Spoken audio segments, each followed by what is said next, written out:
Oh no, I am doing streaming. This is terrible. Why am I doing this? No one wants this.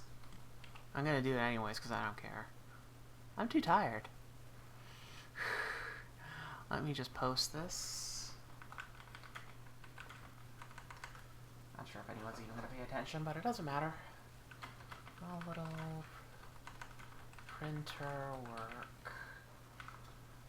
And paste that and select all because I want to copy that to the Discords until Discord finally turns itself into a capitalist hellscape of which it will never escape, and we should all be thankful for it completely disappearing into a fiery mass.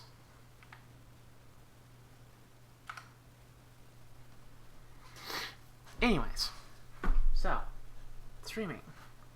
Not sure why I'm doing this, but whatever. Yeah, that was a week. Oh man, I don't even want to get into what my week was like. It was terrible. Anyways, what we were doing the last time I was here is we were working on this bed assembly. Now we have the heater core on the back, and if I wanted to test this, because oh my, is it very, very heavy. We could try tapping into these lines, because fun thing about heater pads is that all you really have to do is feed 24 volts into it. If you feed less than 24 volts into it, you will get less output. It won't be as hot. So my thought is that, sure, why not? Let's go ahead and put some power into that and see if the thing even works before I finish the assembly. Sounds silly, but that's what we're gonna do because I feel like it. Oh, these wires are terrible, by the way, because they've got like fiber on them. Ugh, it's terrible. Hate them. But you know, whatever. Okay. Let's make sure that. Yeah. Okay. I'm going. We'll see if anyone shows up. Okay. I need some test leads. There we go. This weekend has actually been weirdly eerie here in Minneapolis. It's hard to describe to people, but over the last few weeks, because of how many federal agents have been in the city, this weekend has been weirdly quiet. Like, I have not heard or seen much going on. It's eerie. And the reason why it's eerie is less because of the quote-unquote withdrawal, which I'm very dubious that actually is much of a withdrawal at all, and more so dealing with the fact that, yeah, DHS doesn't have any money right now. Kind of makes it hard when the people that are mostly working for ICE right now are here for the enormous amounts of cash that they're supposedly giving people. Okay, this is already at 24 volts, so let's turn that down a little bit because I don't want to blast it. Ooh. And yeah, that's already drawing about an amp, which is not enough. Wow, it kicked into constant current mode. I have never seen it do that before. Okay, well, let's give it some juice here and see what I can do. Because that's, oh yeah, that's getting warm. That's definitely getting warm. It's putting in almost 2 amps at 19 volts. Okay, you know what? That's good enough. That's warm.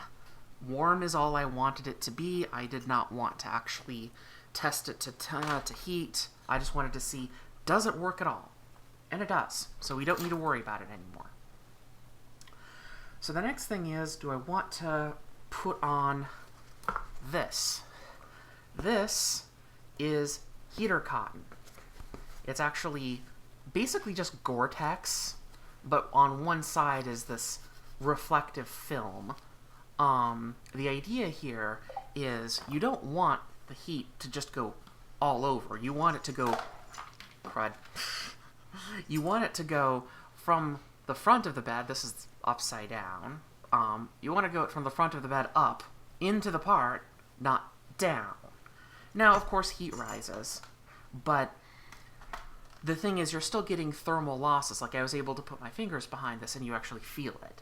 So, how do you fix that? Anyone from the US Midwest will tell you, you use insulation. So that's what this is for. We could insulate it in two different ways. We could do bed to bed. We could do edge to edge, which is a pretty common way of doing it. You basically will align your bed like this, and then you stick it on, and that will get you most of it. And my social medias are blowing up. Why are they blowing up? Who are these terrible people who are coming here? You should know better. I only do terrible, boring things. I think what I might do is also inset that by a little bit, so that it's just on the inside of the bed. I know that does create kind of a cold spot, but aligning this becomes such a pain in the butt otherwise. And having a little bit of playroom is actually really useful. And another thing that's nice is that this insulation cotton actually has a grid on it already, which makes cutting it very, very nice, because you can literally just go, oh, it's this one here, that's where we're going. And if you just follow that line very carefully, you'll get to the end, and that will be it. And then you do the same thing for this one.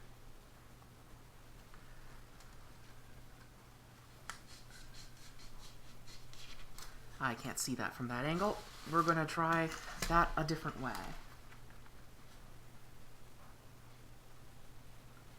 So, yeah, this line right here, basically. Cutting this stuff is such a pain in the butt.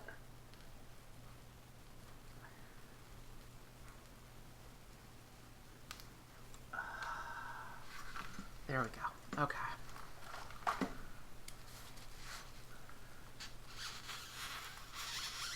Isn't that a lovely sound? Just lovely.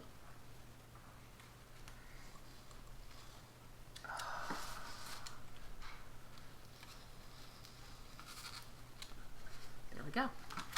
Okay. That is one piece of insulation cotton. We can trim that. There's a few different ways that you can trim that. One of which would be using side cutters if I knew where my side cutters disappeared to. I don't. That's fun. Another duck just fell off my desk. There's my side cutters. My workshop is an absolute disaster. In here, it is a huge mess. And mostly it's a huge mess because of things transpiring.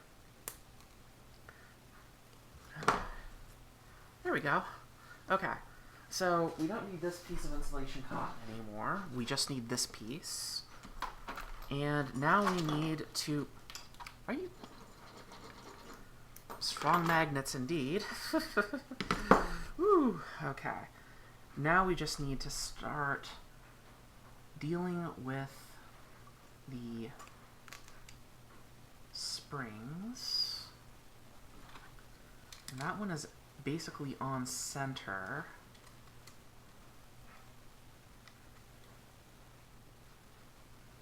So what I'm seeing is maybe cut off this bit here and this bit here. And we'll cut that down. Well, if I wanted to be pretty generous about it, in the middle of this square is the best. So right there to there. Come on. Come on. And yeah, you can like use a hole punch if you wanted to with this.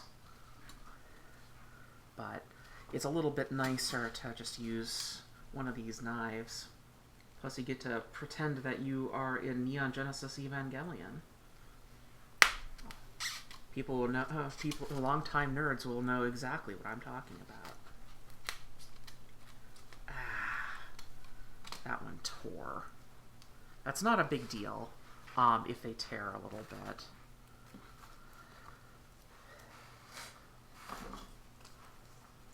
Okay, so that's that. And now we need to get this one, which is pretty much centered right here. But what we really want to do is clear a nice little path around that. So we could go as tight as just the 2 front screws. And I'm kind of inclined to say that because, yeah, okay. So I'm thinking this square and this square. And I'm thinking maybe just up until here. Now that doesn't seem like a lot, but the reason why is because the front of the printer has the most heat losses, because the chamber door is actually in the front. So you want to actually have as many of your heat losses constrained as possible. And I tore it again. Like I said, this stuff is just very, very contemptuous. It's hard to work with.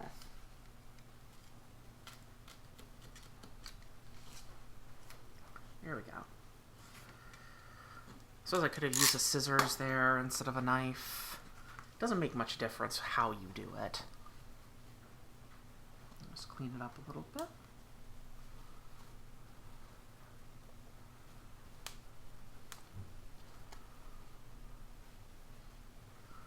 It's on the underside of the printer, so almost nobody sees it. But you know what it looks like, and I know what it looks like, so it's going to be part of my shame for the rest of my life. Okay. In theory, we should be able to check the fit. Ooh, that's nice. Now, one thing you could also do is you can cut these corners a bit. Get back here. Just so that they have a little bit of relief, but that's kind of fraught. Like I did it on another printer, and quite frankly, I'm not sure if it made any difference. I think it made it worse, actually. Oh, unlike the last printer I built, the adhesive is coming off real easy on this one. Sure to get that out of... Go away. Thank you.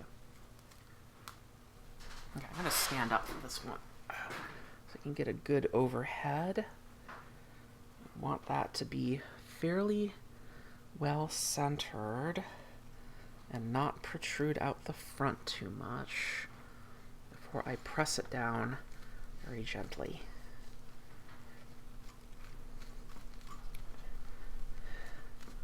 There we go. All right. How do we do? Oh, yeah, that's nice and flush there. Okay, cool. So, there we go. We now have one bed assembly that has the springs, the insulation cotton, and everything else.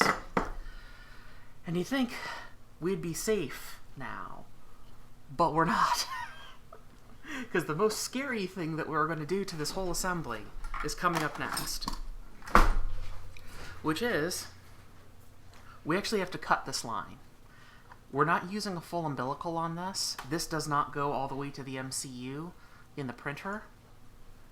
it's going to go to a Wago terminal block immediately under the print bed gantry. So as a result, we actually have to loop it around and then have enough cable to connect it, which makes about here-ish, feels like. Like that's about where I need it, and that still leaves plenty of cable for the umbilical.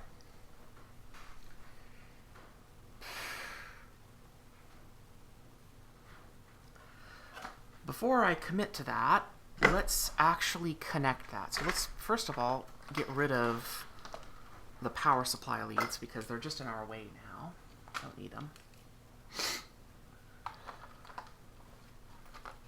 We have one whole viewer right now, which I think is just me. That's okay. That's okay. I'm really tired today because not only has work just been...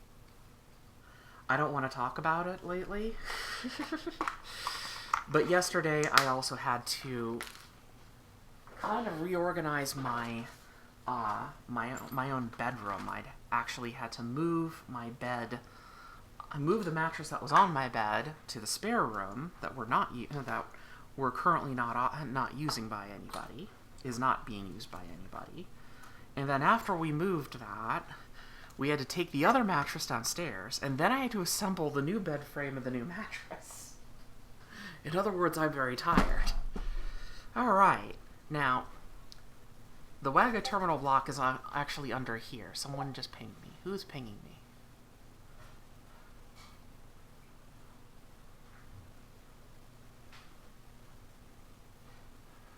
Okay, so the Wago terminal block is actually under here. So what we want to do is we want to route both the thermostat, I think. Yeah, the thermostat, the way that I think I wired this in the last printer is the Kirigami kit has a line which goes directly on through, and we do not actually have a Wago terminal for that. There is a little JST jumper box that's under here. It's nearly impossible for me to show you, given how the printer is put together at this point. But there is some Wago terminals. You can just barely see them here. There's 2 blocks of 2, and that's actually for the heater, or for the bed. So the idea is that the bed cable... Okay, that's hilarious. I'm gonna take the springs off here because you gotta see this.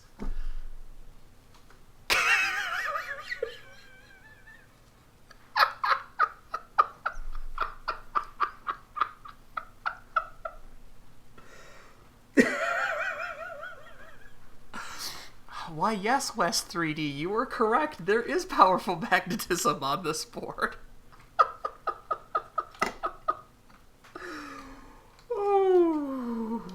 Oh dear.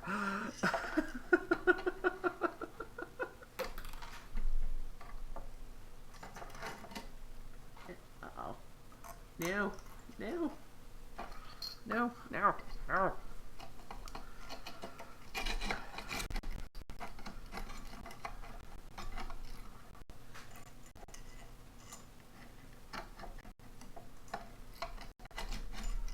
Hey, look at that.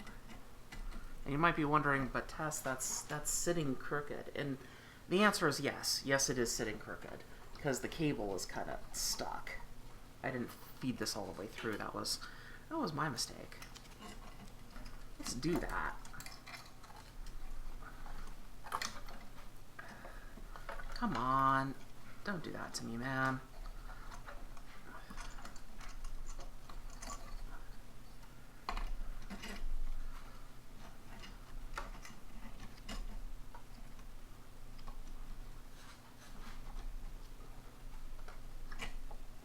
There we go. Okay, now we can get a better idea. Now here's another thing that's going to be a little bit weird. The insulation cotton that's on this actually can compress that. This feels like it's getting stuck on something. What's it getting stuck on? It's getting stuck on something. Is it? Or is it just me?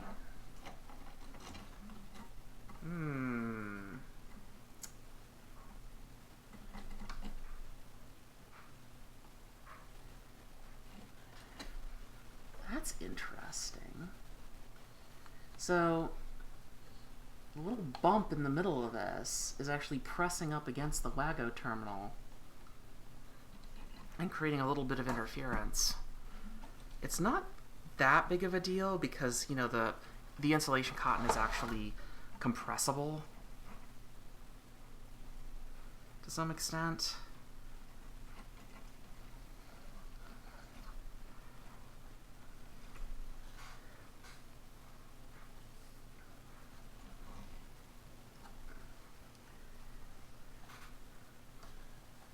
Sadly, there's not going to be an easy way of like moving that WAGO terminal further down without redesigning that. It was fine in the last printer, so I think that it will be okay in this one. So we only need, how much cable? We need about maybe that much. But if I wanted to be a little bit more generous, I want to go about there, it feels like. Because that would get me into... I know, you're not seeing any of this. That gives me a bit of a loop in order to get those into the necessary terminals. It's not that particularly long, although I could go tighter. Could go as tight as probably this, I think.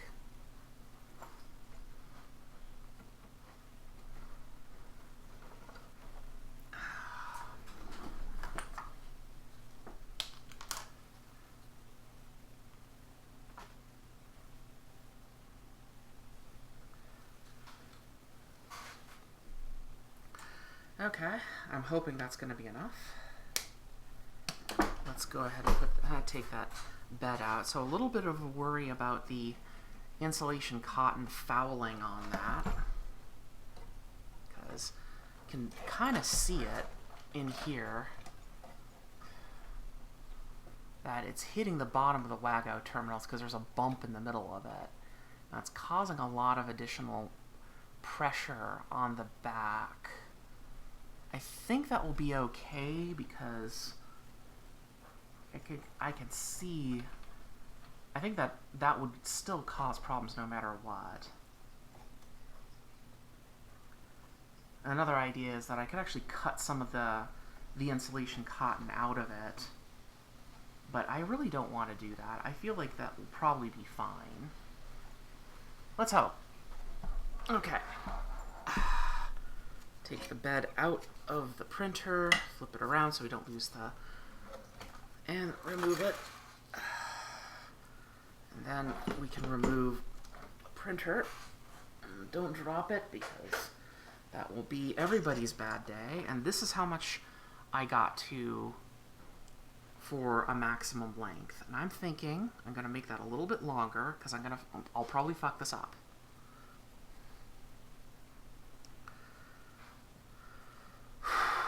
Time to commit.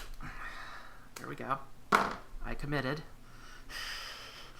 Hopefully I did not do a terrible job of it. You never know. There's two problems with this. One is I have to put some ferrules on the end of these lines, but I also have to put a JST connector on the end of one of them too.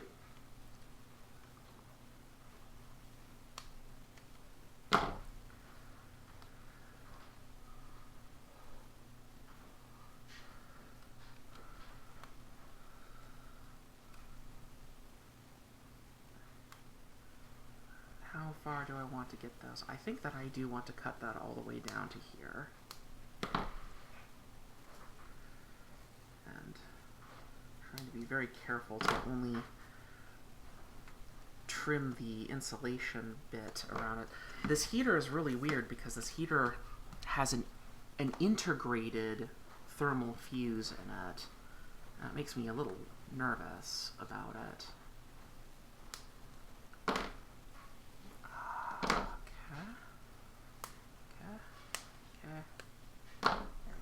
need that anymore. Okay, so we have... And you might notice there's no polarization here, because that's a thermostat and that's just a heater. There's no polarization, so we don't really need to care.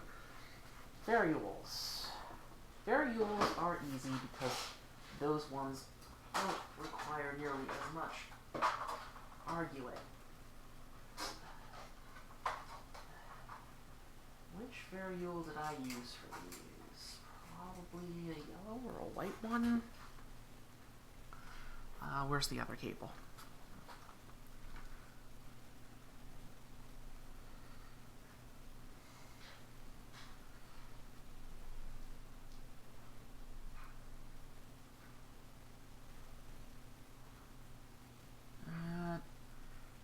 That goes on, but yeah, that's too tight. We need a bigger one. Let's try one of these. Nope, that's smaller. That's smaller. That's no good. We'll try one of the red ones.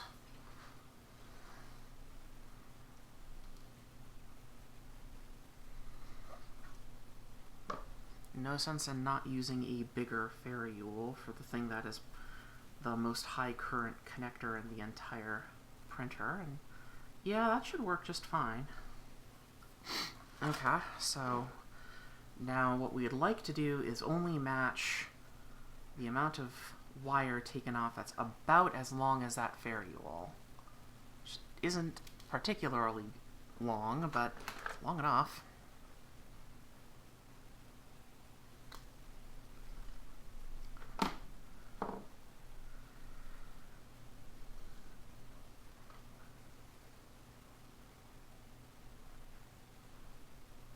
And we see a little bit of metal coming down the tip of the ferrule, so that's about the right size. Nope, that's not my ferrule tool. Where is it? Where is it? There it is. This happy little fellow. Yeah, you know what? I'm going to set that aside for a second and do the other one too, because I almost want to give that a little bit more. There we go. That's pretty good. You don't need to twist the wires around, but, you know, why not?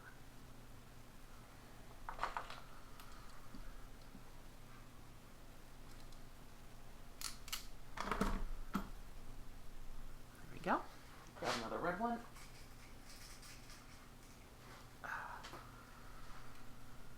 You want to make sure that none of the wires is sticking out the bottom either, because that can cause a short with how close together everything is here.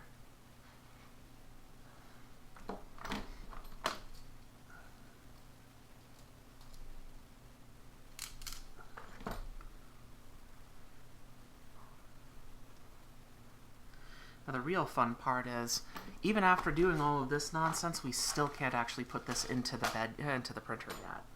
And the reason why is because we actually have to wire the umbilical for the Z-axis gantry. Okay, and now we have these. That uses a JST PH. I think I have some PH ones here, but do I have any housings? Oh boy, that's the fun one. Do I have any JST PH housings for this? Because if I don't, yeah, I'm gonna have to order some.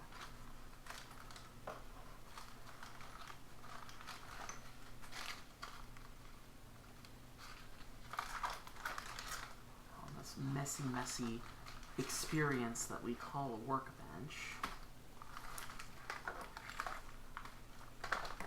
I actually don't think I have any more of those JST connectors in here, but let's check the Kirigami set. Maybe you can see there's the one for the LED, so there's that. Oh, is that where those little pucks ended up? I reprinted those. Oh, I don't need them now because that's already in the printer, so off into the bin you go. Do I want to keep these alignment tools? Oh my god. I don't know.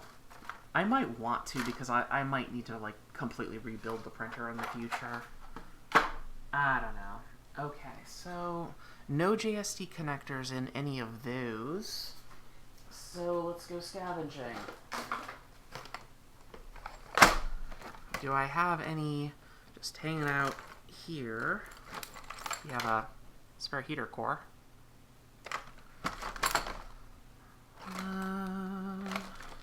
Oh, for frick's sake. There's where those extra Omron switches went. Darn it. I bought extra ones of those because I thought I didn't have enough.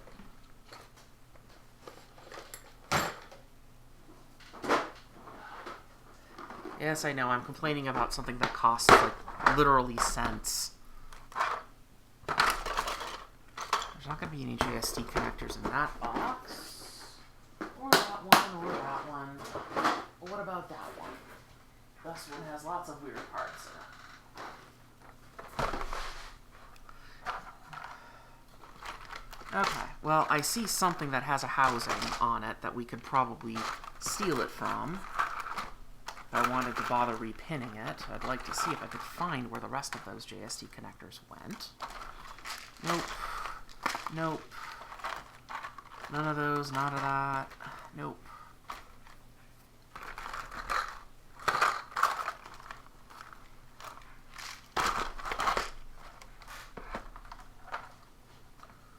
Keep that around because we do need that JST connector for something.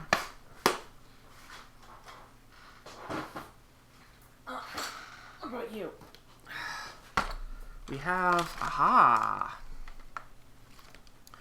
We have the old umbilical container. That might be useful for us because we have a bunch of cables here where we can steal the connectors from.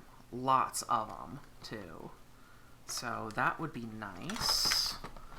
But I'd like to see, before I destroy a wiring loom that I previously made, if I have another one hanging out. I used to have a box of those. Let's see here.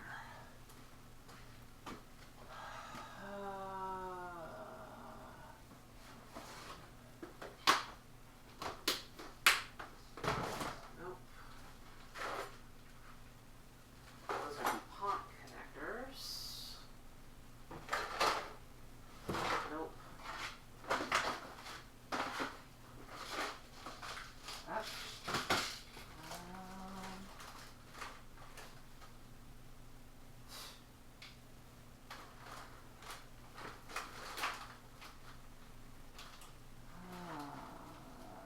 Nope. Nope.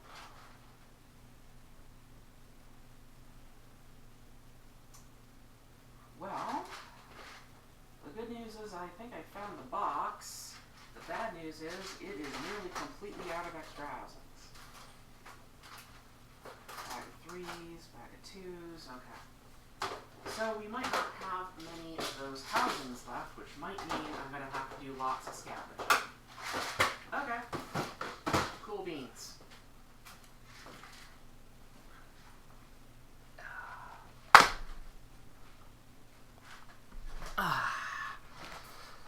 Okay.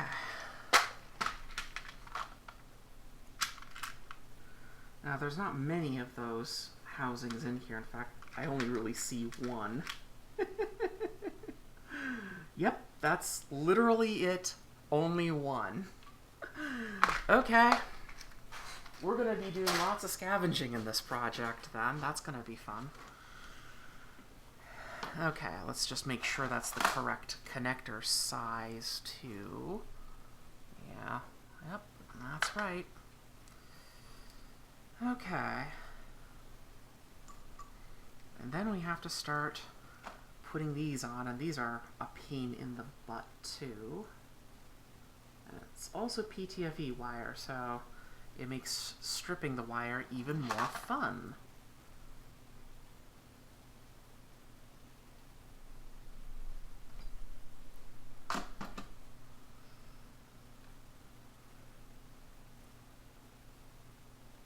A little bit more than that. We want more like 3 millimeters, then getting it into the tiny little connector. Oh, that's fun and a half, because you get these big monster ones. I know, they make smaller ones. This one works well for these connectors. The smaller one just seems to mangle it for some reason. I don't know why.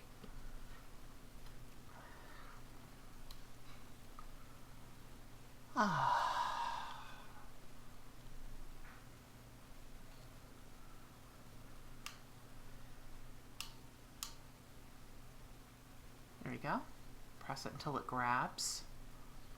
And then very, very carefully, and again, trying to make sure that you don't get any random threads of stranded wire stuck out there. There you go. One connector. And then we just have to do it again and not screw it up. 3 millimeters. And I know that might have looked easy. Trust me, this is not easy. I nearly wrecked an entire run of these little tiny XH connectors when I first tried teaching myself how to crimp these things. So buy extra, because you're going to ruin a bunch of them, and then eventually you'll start getting it. This is a skill. You actually have to practice it. No. There we go. And we want to make sure that the head of that... Focus, please. No. No, camera! Why are you doing this? Okay, fine. Fine.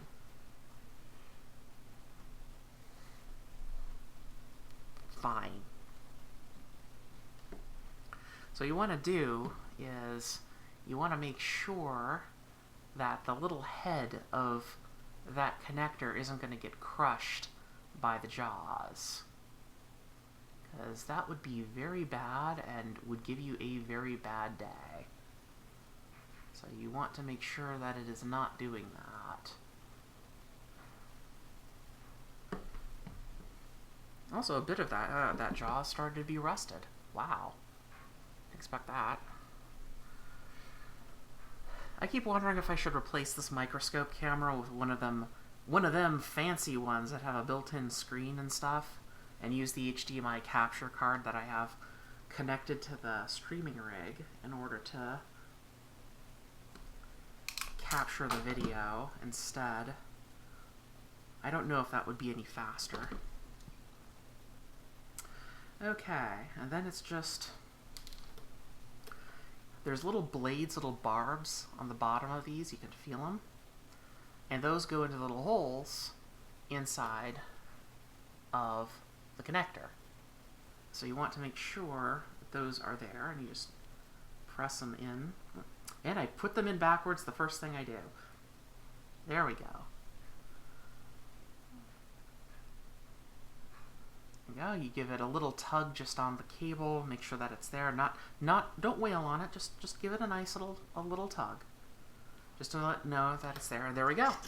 We now have a new bed assembly wired up, and we can put this in the printer. Except we can't, because we don't have the umbilical wired up, and once we put the bed on, it is a bear to get the rest of it on there. You know, in retrospect, what I should have done is also hollowed out a hole here in the middle of this to mitigate this big bump, so it would have lied flat. And there's no way of getting this insulation cotton out of here without it being a huge mess. So, we're going to roll with that, because, yeah, had I had that thought 15 minutes earlier... Figures. Anyways, where's my parts? Question that every girl has to ask herself at some point: where are my parts? In order to keep these from running away, we're going to go and put the knobs on.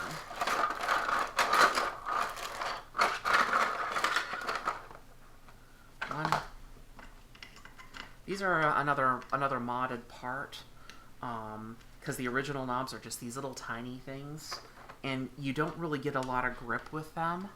You're not supposed to use them very much in a V0 anyways, but I have found that getting these nice bigger ones really helps.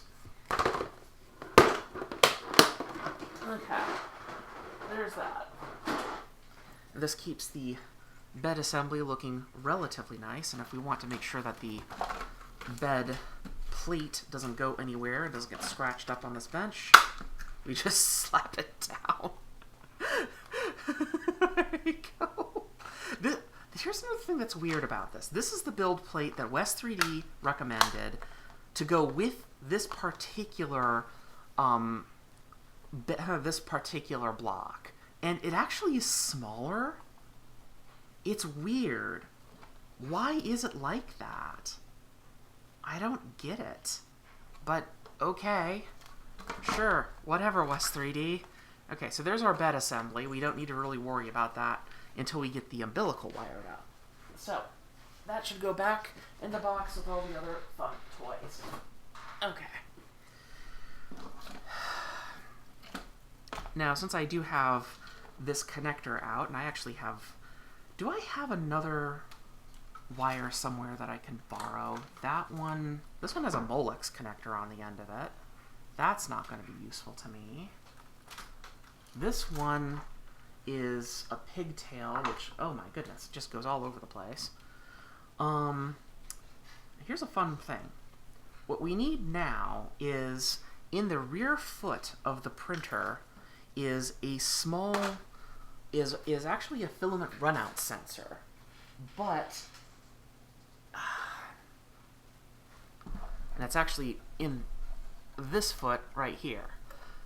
So to get to it, we have to take this foot off of the printer so that we can start modifying it. But here's the trick.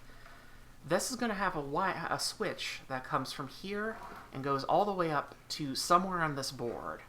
So if we can find a run of wire which already is long enough, we can save ourselves some effort and just solder that on and then call it a day. And sure, I could use this long one. I could also use this one. Here's the problem with that. These have something that's really handy. They both have polarized looking leads. The switch is non-polarized, so I don't really want to use those. I'd rather recycle another connector that's not polarized and use that instead. And digging around in this box, well, we really only have a couple of these. This one is polarized. This one is nice and pink, by the way. And this one is just white. And they both have JST connectors on either end, but they're not really long enough to do anything else that's useful. So, what do we do about that? None of these other ones are really talking to me either, so this pink one is a friend. And we could chop one of these ends off and then solder that on, and then also probably sheathe this connector. It doesn't need to have... This is what I used to do before I sheathed my connectors. I'd use a little length of heat shrink every every about a decimeter or so in order to actually like keep it logged down. But oh, hi Mark.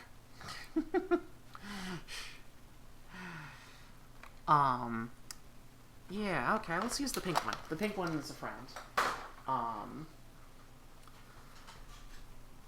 Oh, and this is where things get complicated, because what we want to do is we want to have that, and I know over here somewhere, because I've seen it multiple times, here it is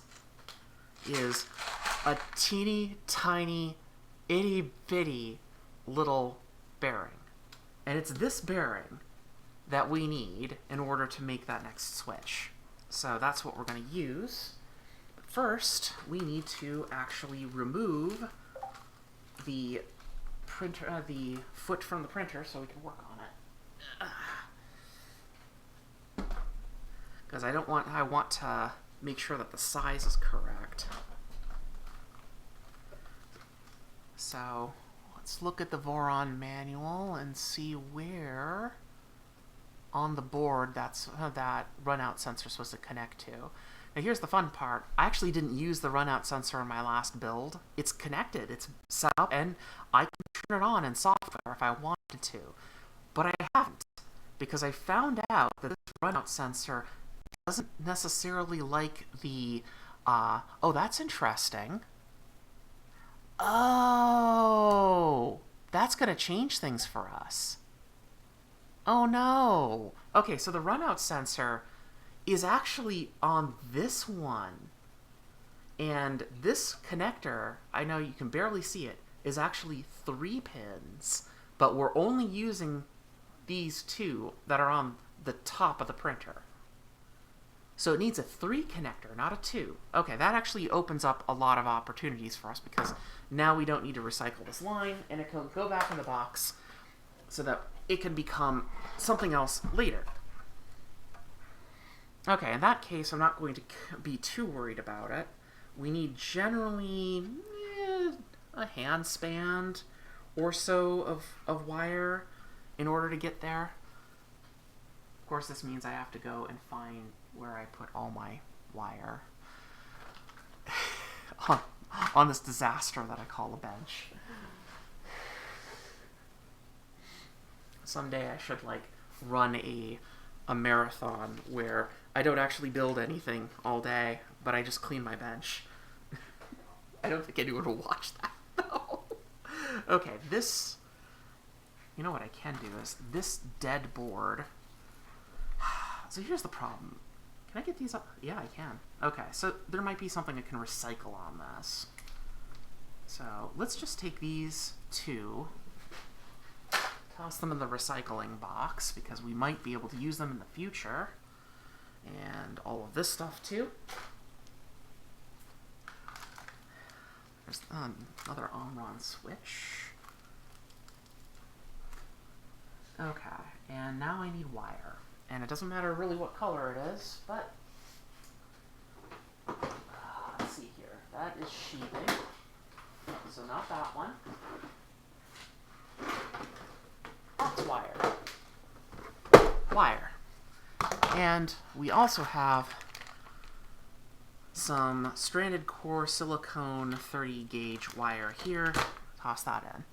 And also these ring terminals. Toss those in too. And we have colors we can choose from.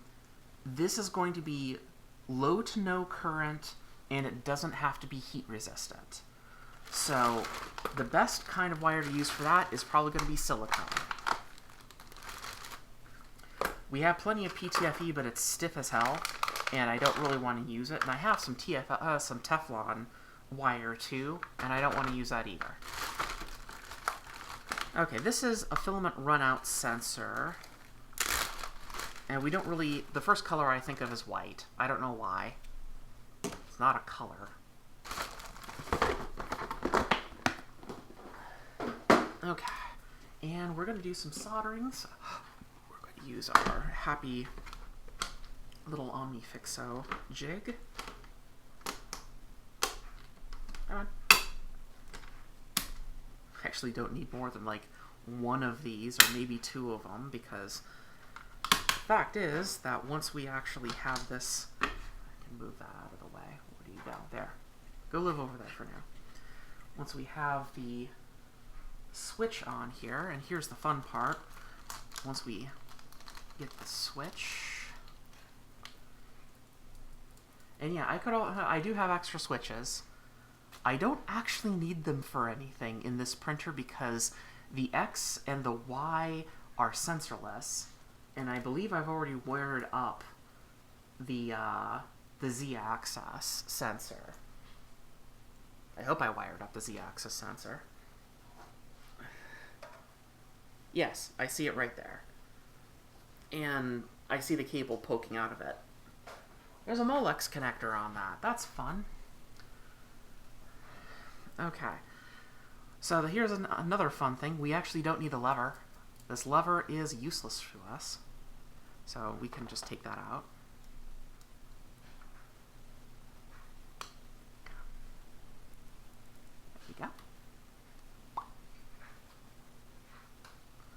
We don't need this little bag anymore.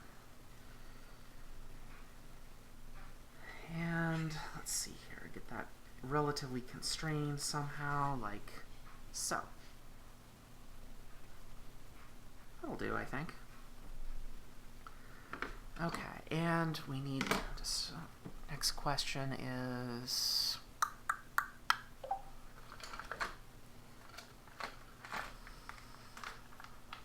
you know,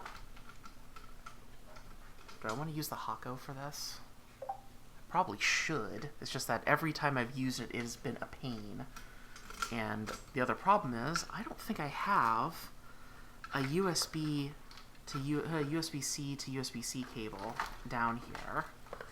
So I wouldn't have anything to connect to a battery that would actually be high power enough. Oh my god!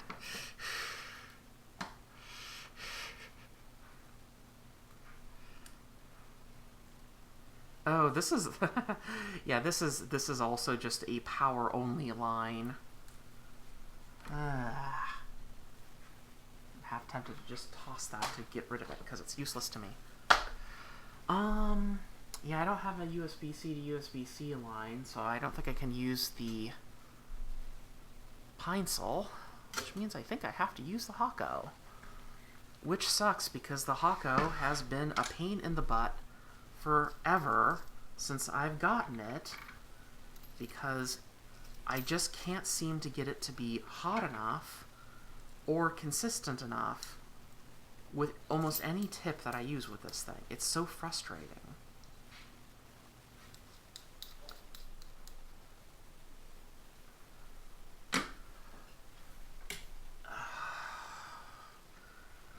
Anyways, and I guess because we're soldering, that means we have to put together the whole soldering toolkit.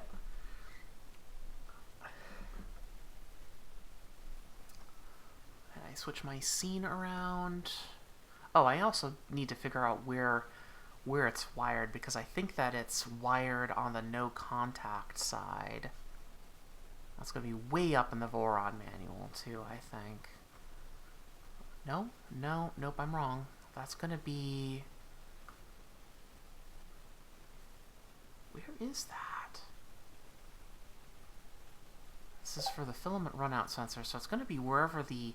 Oh, I know. It's below the electronics setup, because... No, I'm a liar again, because it's wherever the feet are installed. Sometimes I wonder if I actually would do better if I had a physically printed edition of the manual, but that's probably not true.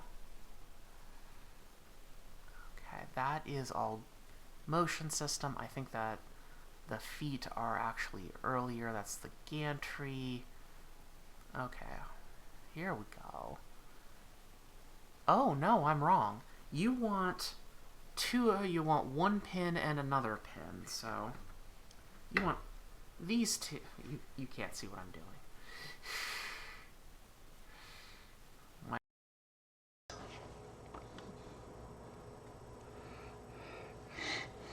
Why is it red? Oh, there we go.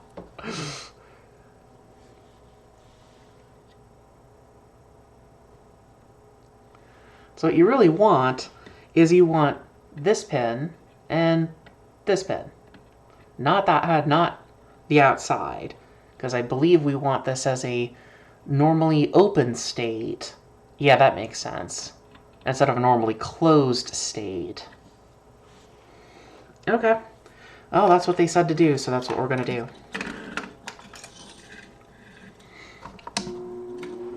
Turn on the noisemaker.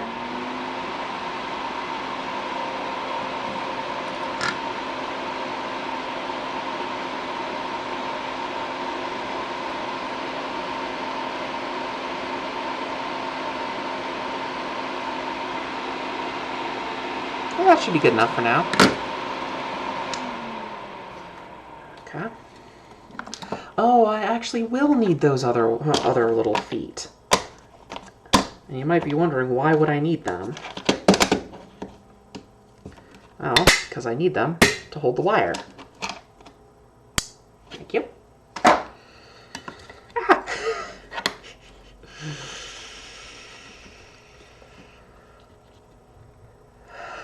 Okay. We don't need much. And I bet we also need a piece of heat shrink. Tiny piece of heat shrink.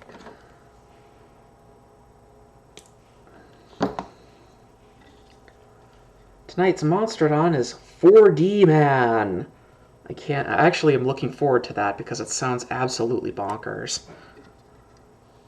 Can you believe that? You know what?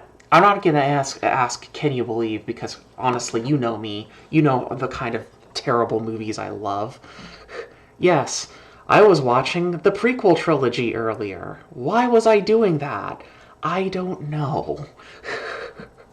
Sometimes I just do things, and it just doesn't make any sense.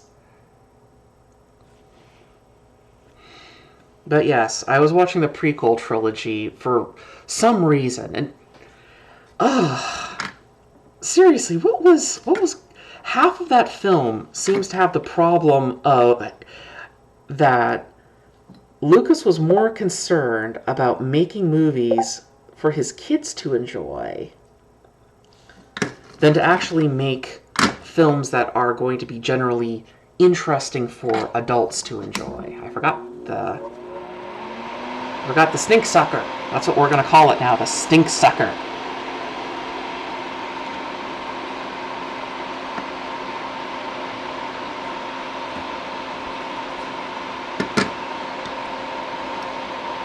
Here's a neat trick that I learned with this Omni Fixo, is that I can actually use another foot to actually position the wire ahead of time.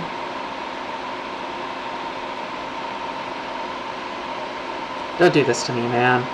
We're live. Come on. No. Fine. Get even more in your face about it.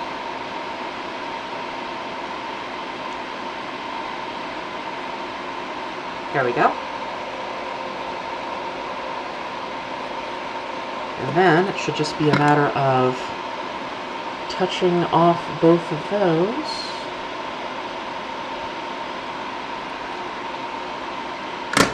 How'd we do? Oh yeah, it's pretty good. Okay.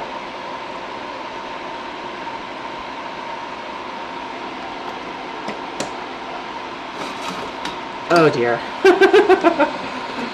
Oh, that's a fiasco trying to get the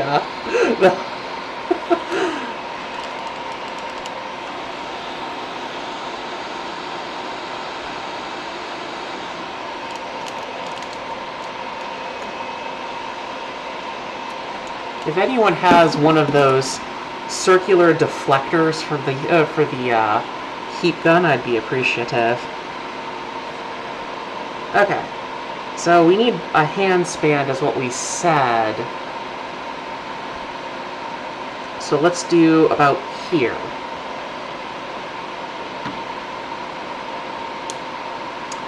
And then we just repeat the process. So we'll get this wire out of the way.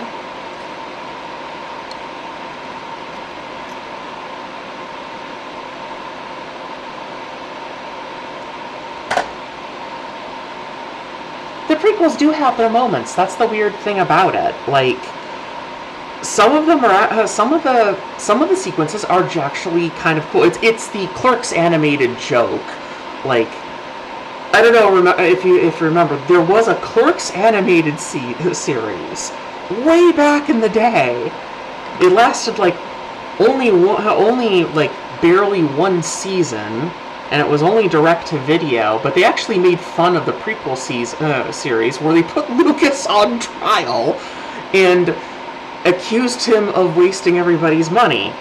And one of the witnesses, well, the pod racing was kind of cool. Yeah, the pod racing was actually kind of cool. I have to admit, that was actually genuinely kind of an exciting and interesting sequence.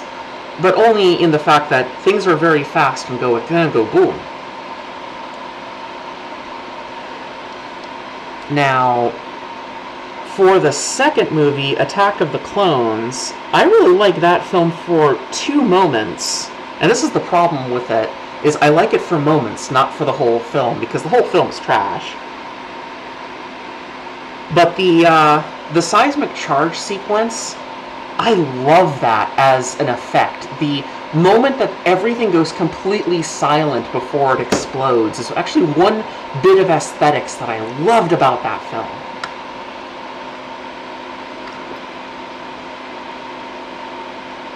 And also the Kaminoan visual design, I loved that. That was just totally up my alley.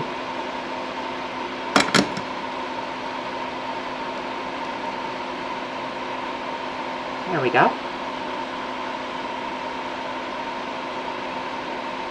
Tiny wires.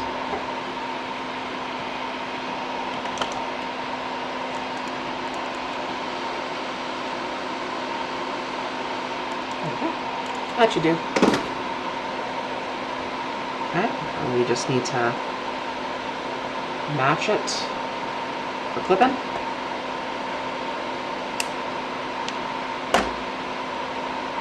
And I think we could turn off the soldering for now because we're actually done with it. And I can go back to the bench cam. Yeah, maybe. Here's the problem. This microscope really does some of the things that I like. Like, it gets nice, detailed, big images on the little stuff I'm working on, but it's got a depth of field that is, like, at this distance, it's like maybe 30 millimeters across. It's really narrow. It's a tiny depth of field. And there's no real way to actually reduce the zoom on this. I can try mounting the microscope higher, but I don't know if that's going to be that much better. Like, I can get it as high as this. And then if I wanted to put a scale down to get a sense of the depth of field, we're at... So it's no more than 55 millimeters square. So not that much depth of field. That's a tiny amount of space to work in. And I really wish that I could get one that was a lot bigger than that. But I don't know how to do that with the amount of money that we've got.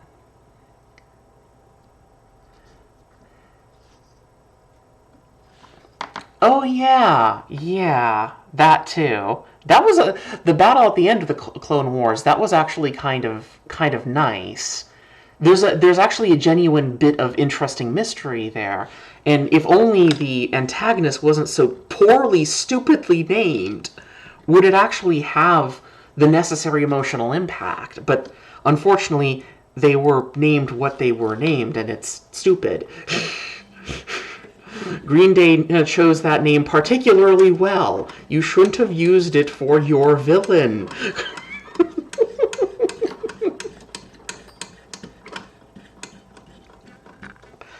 Then again, I have come to the conclusion that when people become parents, they tend to, for several years, only see things through the eyes of a parent, because that is their primary concern almost all of the time.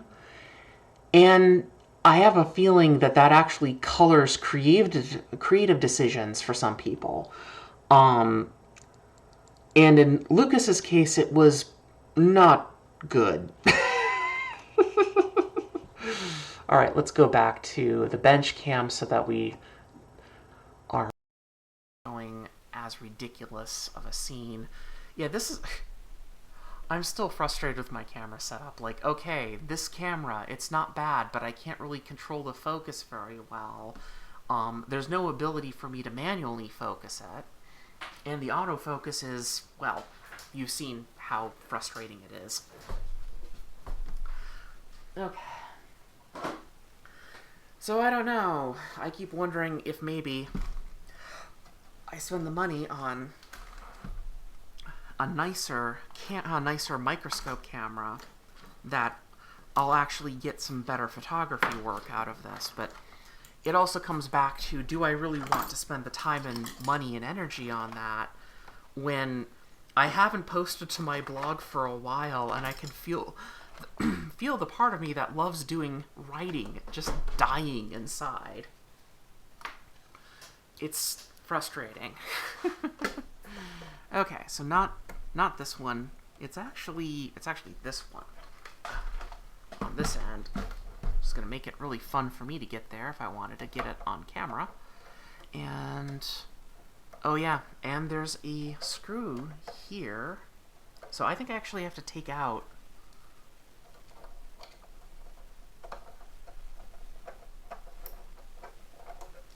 this part right here.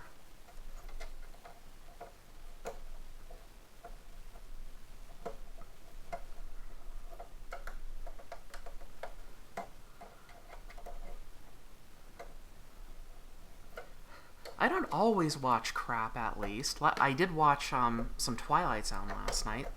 Some classic Twilight Zone.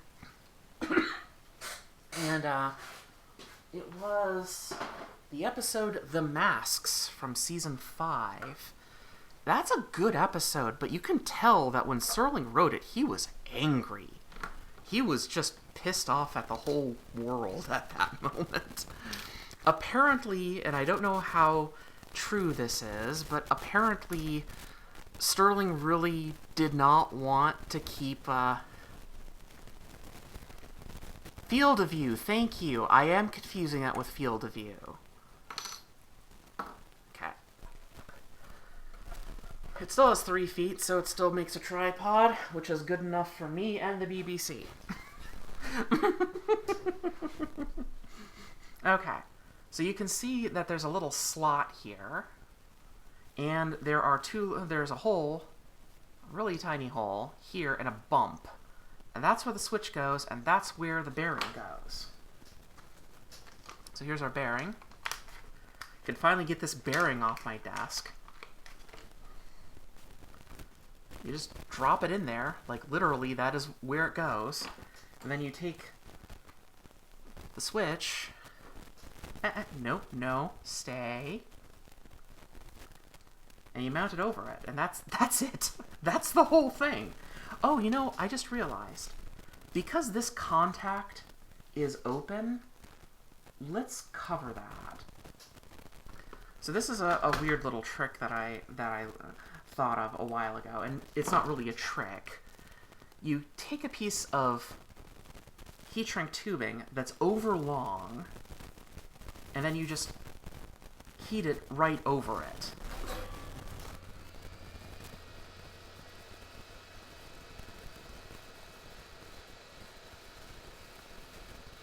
And that's it.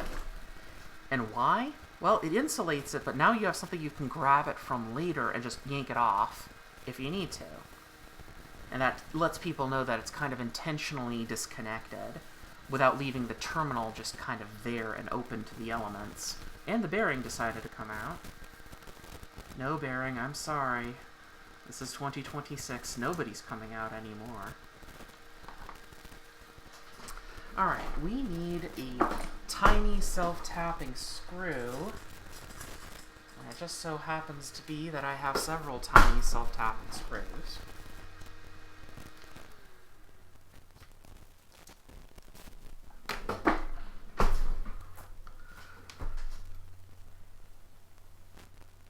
And importantly, you want the switch part, the little tiny bumper there, to actually match up to the little hole that's next to the bearing. It goes like that.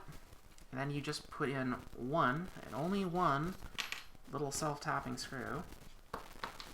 You know, if you're competent. If you're like me, then you want to flail for a few minutes while narrating it as calmly as you possibly can.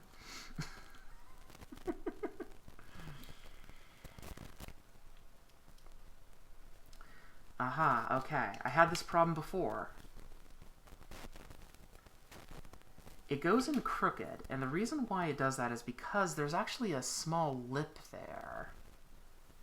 And I actually can't easily get that in there, so we're going to have to file it.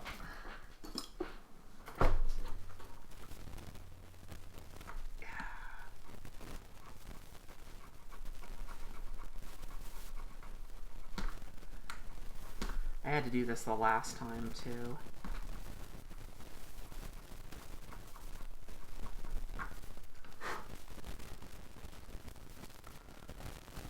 Does it fit now? Nope. Not quite. More filing. You could also file the edge of the switch, but the 3D filament printed part's actually a little bit easier to file for that. And just keep going until it fits in there. There we go. Yeah, I think that's going to be better.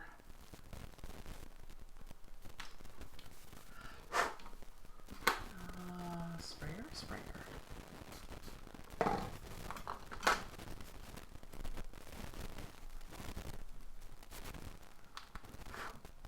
I could hear my cat running on the floor above me.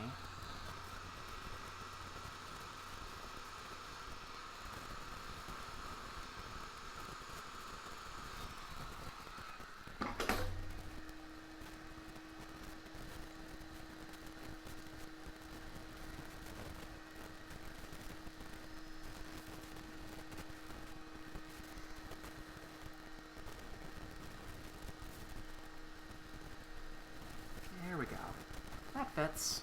Now it fits. So it sits.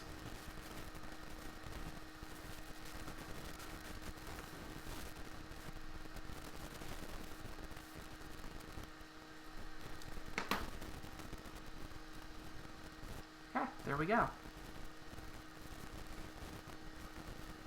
And technically there is actually a little pass through here too. You can see there's two little holes. That's actually for a zip tie, if you can believe it. Weirdly enough, I actually spent the money for a Voron zip tie kit from West 3D, because I was actually out of these tiny little zip ties. And while I can get them at my hardware store, they are still kind of a pain in the ass to get. Okay, so it's like... So really what I'd rather do is route it around like this, if I can. Well, you know what we'll do? We'll put it back in the printer and we'll actually see. I actually don't think I put a restraint on this the last time I did it. Oh, man. Ah, so difficult. Okay. So let's put some things away. We'll put that away. And put this file away, this extension away. Put that away. I know there's another bit somewhere over here. Not sure where it disappeared to, but it's over there somewhere.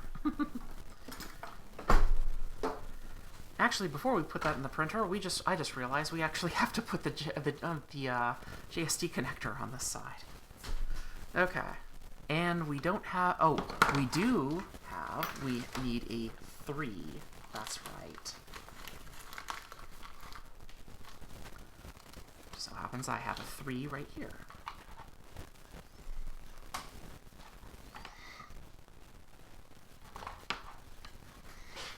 I'll turn the soldering iron back on. Nope, wrong step.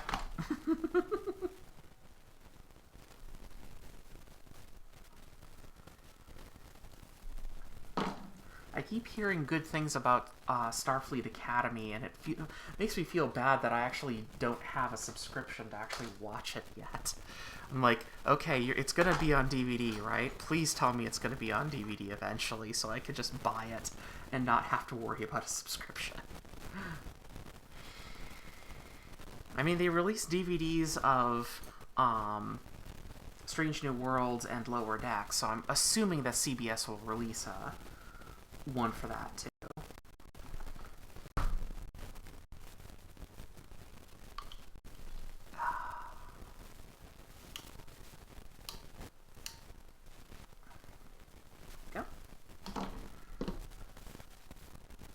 Do I want to put some heat shrink on the end of these? Technically, it's not necessary, and I found in practice it's kind of a pain in the butt to try, as long as you don't make your conductors too long.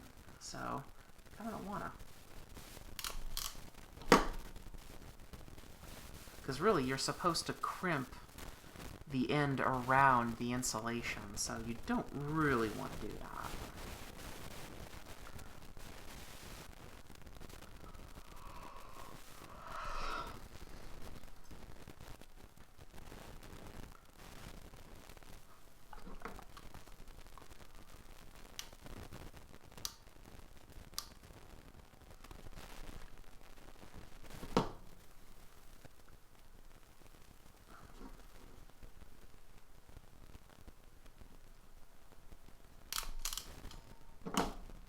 There we go. Okay. And my luck has it that because of the way that this was meant, one of them is longer than the other. Do I care, or do I want to redo that? Because, yeah, that ain't right. Let's redo it. Let's redo it.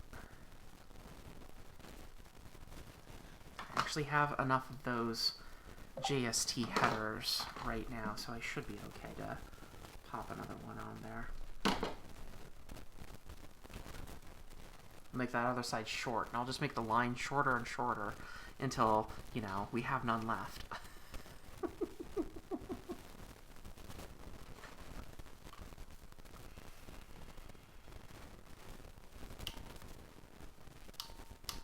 I had the thought that after I am done, hopefully for a while, making new printers,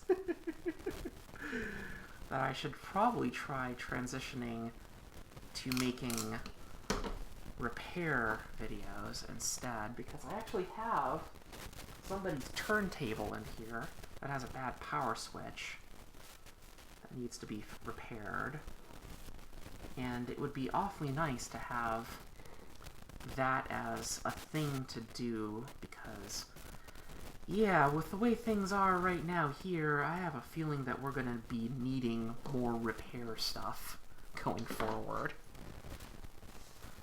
Okay, sheathing. That's not a box of sheathing. Where is the box of sheathing? It's over here, isn't it? Yes, it is.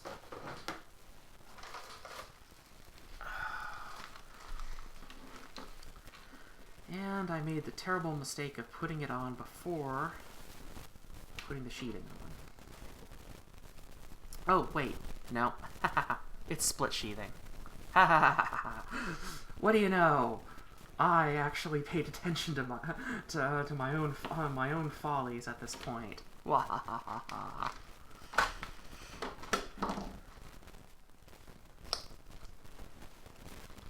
do I have any heat shrink that'll go around this? Because that's actually something I like doing.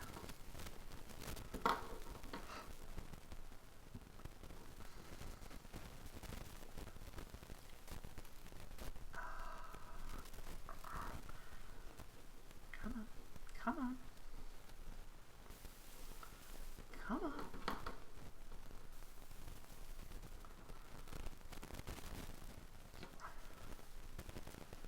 Come on.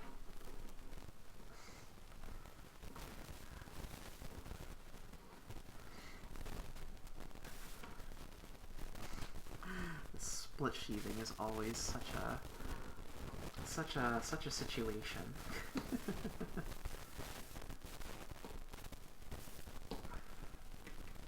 on. No.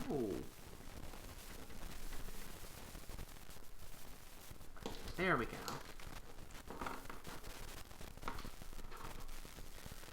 Now, if I had some thicker heat shrink that wasn't ginormous, and that's the problem, I don't think I have it.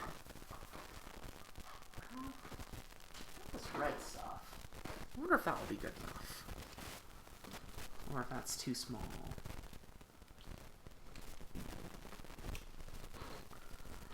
I'd have to unpin that, but, you know, we can do that. Ever seen an unpinned a JSD connector? It's actually not hard. Take one of these sharp tweezers. You press down on the little barb and you try to pull it, try to press it out at the same time. You can also grab that at the same time. It's really useful. There you go. And you don't want to wail on it because you want those barbs to survive. Because you need to pull them back up afterwards to make it click. Always have to repin them. That's no fun. There we go. That one came out real nice. There we are. And then try putting the sheathing over it and see if that works. It might not. Yeah, that's not big enough. You could probably force it. But yeah, that's gonna be not big enough. That needs to be just a size bigger than that. And I don't think I have any.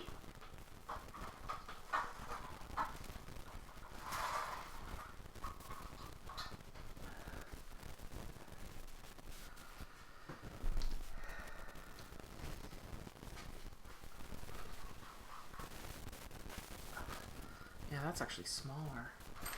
I don't have anything hiding over here, do I? Not really. Like, that's the same size as that piece. Like, it's again, with a little bit of... Ah, see, that one wants to go on. Okay. Alright. Come on. Come on. There we go. And now we have a piece of heat shrink over the edge of that one.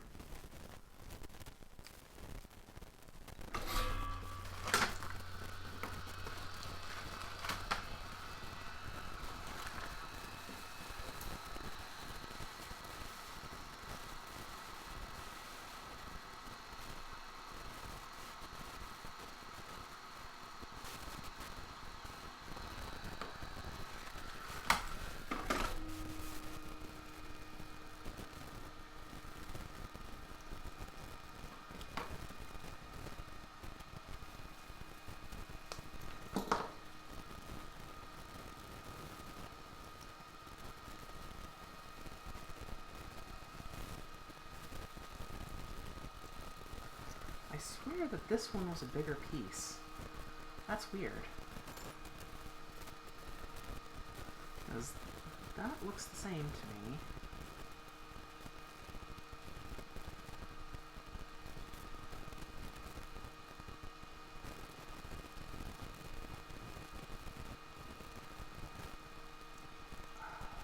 No? No, you don't want to... you don't want to?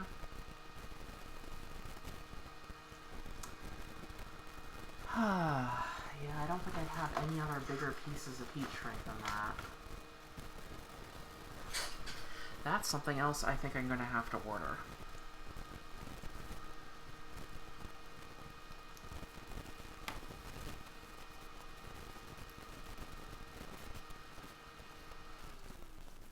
Yeah, that one's just not going to make it easy for me. Because it's just... how did I get this one on so easily? I really don't have any more of any kind? No, it doesn't look like it.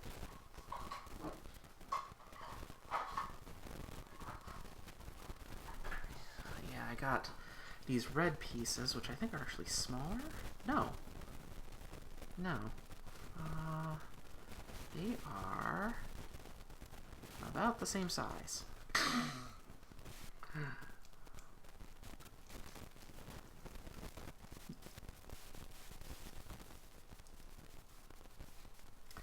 Yeah, which is just too small for this. These are what?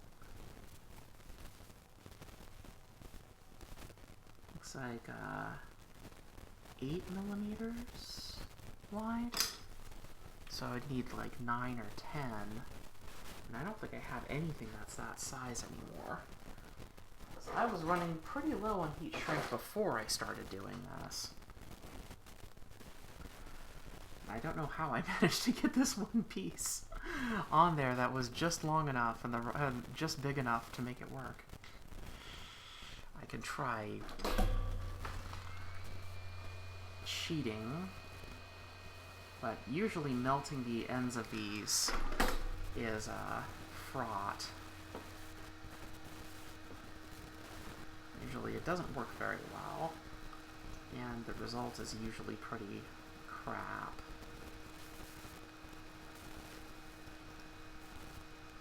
Yeah, that's just not big enough.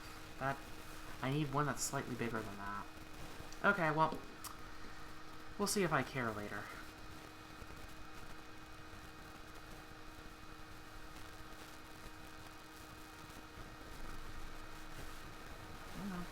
Come on. Need the barbs on the same side.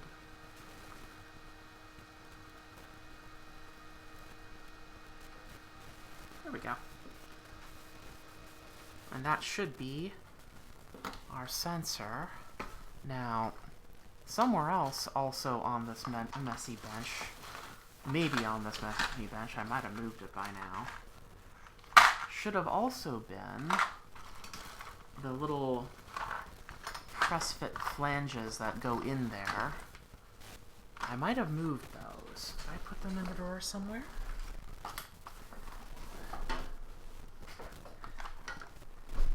Well, they're in the house somewhere. I know they are. I guess they'll turn up when I find them. Because it's not hard to add that later. Although it would be awfully good if I could figure it out and add it now. What? Haha! Found it.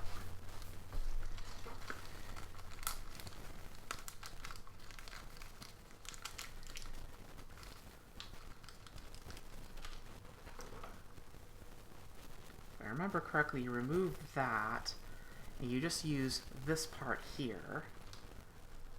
And you want to make sure that it's not too tight, because this particular piece, you can shatter that very easily. And ask me how I know, because yeah, I've done that a few times. It sucks.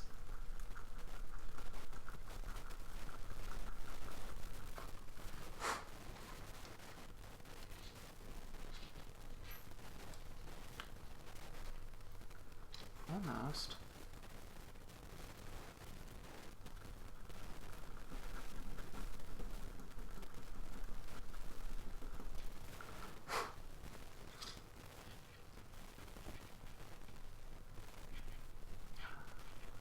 Almost.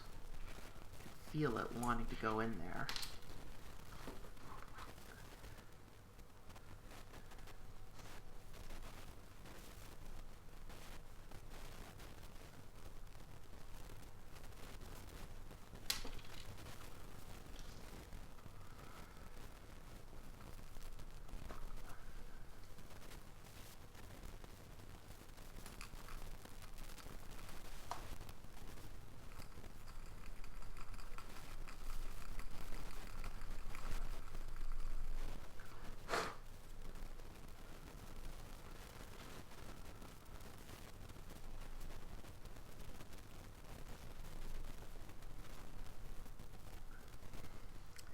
That's too much force, so.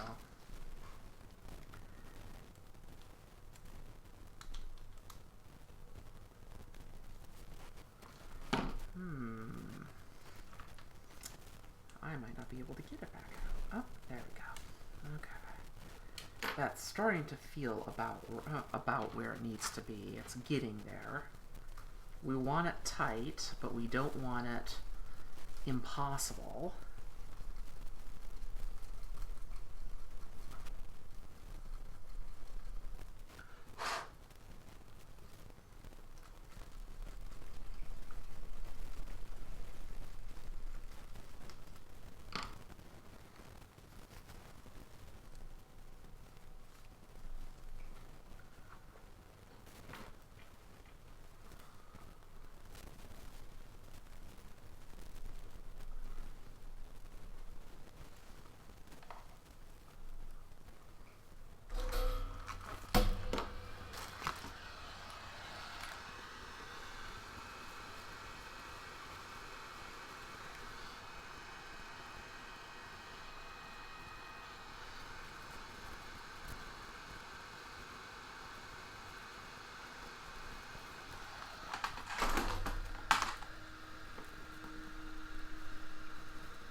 There we go.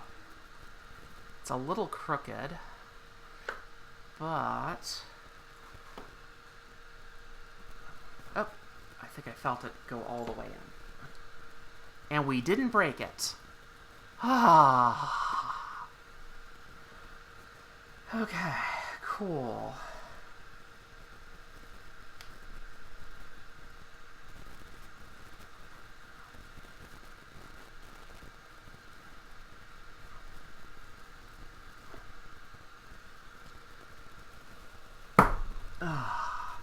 There we go. Perfect. There we have it. A completed foot filament runout sensor assembly. Got our little press fit setting here. We have our wire loomed up. Have the foot all constructed. We can put it in the printer now. Let's turn the soldering iron off. Let's get this sheathing out of the way. Time is 5:30. That's going to be getting close to when I usually would want to sign off. Let's put some of these tools away too. Okay. Turn the heat gun off. We don't need that. And let's put this back in the printer.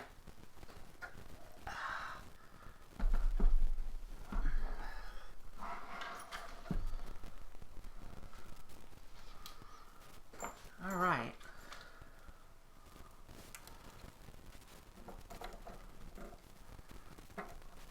Goes like that.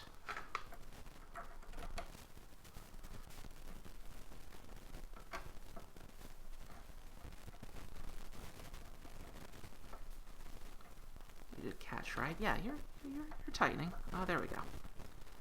There we are. Okay. And that goes into like that, I believe. And let's check our wiring again. Should be the top two most pins on the bottom 3-pin connector.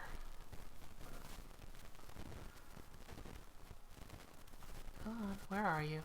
Keep going. Keep going. Yeah, the top two pins of the bottom 3-pin connector. Okay, there we go. So that's that, and we should be able to find where that... There is... I don't believe there is a reason to not just put the... Well, do we want to bolt that down? Because it would kind of get in the way.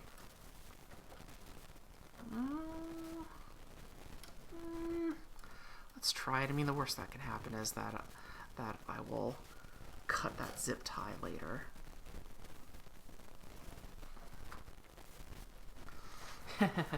Oh man, that is very, very, very tight.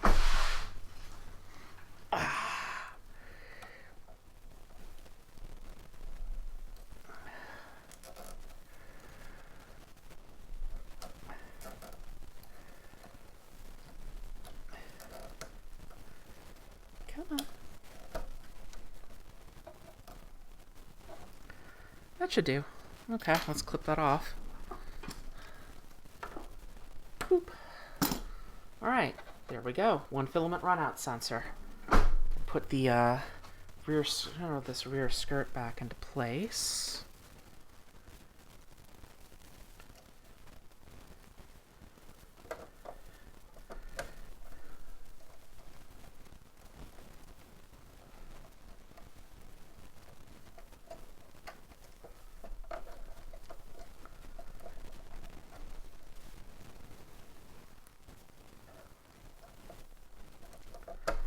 You do not want to go in there. You want a little bit more room, I think.